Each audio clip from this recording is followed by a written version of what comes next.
एक दूसरे की दो सबसे बड़ी धुर विरोधी पार्टियां बीजेपी और असदुद्दीन ओवैसी की एआईएमआईएम अब एक हो गए हैं। दावे लगातार किए जाते रहे कि एआईएमआईएम बीजेपी की बी टीम है, लेकिन ओवैसी लगातार इन दावों को सिरे से खारिज करते रहे।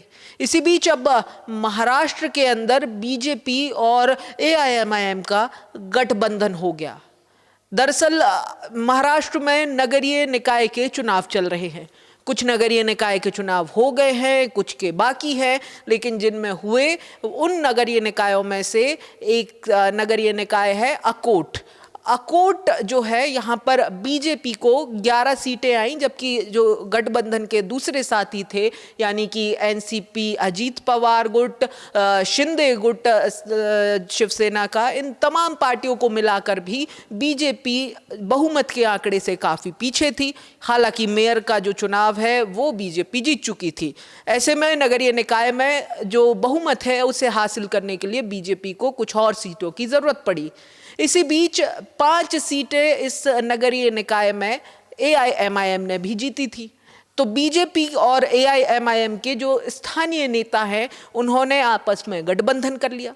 इस गठबंधन की आधिकारिक सूचना भी दे दी गई, यानी कि गठबंधन को एक नाम दिया गया अकोट विकास मंच। और इस अकोट विकास मंच को जो स्थानीय स्तर पर जो तमाम अथॉरिटीज़ हैं उनके पास भी रजिस्टर्ड करा दिया गया।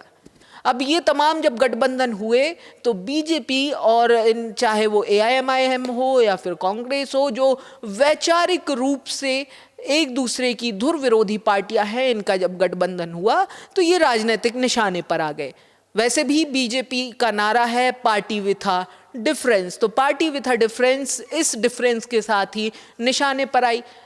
जो शिवसेना का दूसरा गुट है यानी कि शिवसेना उद्धव गुट, उस शिवसेना उद्धव गुट के एक बड़े नेता हैं संजय राउत। संजय राउत ने कहा कि बीजेपी सत्ता के लिए किसी भी हद तक जा सकती है। इसी बीच महाराष्ट्र के मुख्यमंत्री का भी एक बयान सामने आया, और जब बयान सामने आया तो तमाम जो विवाद है वो कहीं ना कहीं और बड़ा बनता दिखाई दिया।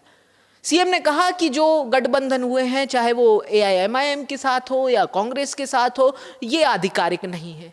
यानी कि पार्टी का जो शीर्ष नेतृत्व है उसके गो अहेड के बिना ये गठबंधन बन गया। और जब ये गठबंधन बन गया तो सीएम ने कहा कि कार्रवाई भी होगी जिम्मेदारों पर, और स्थानीय नेताओं से गठबंधन को तुरंत तोड़ने को भी कह दिया गया है। हालांकि बीजेपी ने स्पष्ट कर दिया है, खुद मुख्यमंत्री सामने आए, लेकिन सियासी गलियारों में, सोशल मीडिया में, हर तरफ यही चर्चा है कि क्या बीजेपी यानी कि पार्टी विथ अ डिफरेंस ने एक नया डिफरेंस अपने फैसलों से लिया है।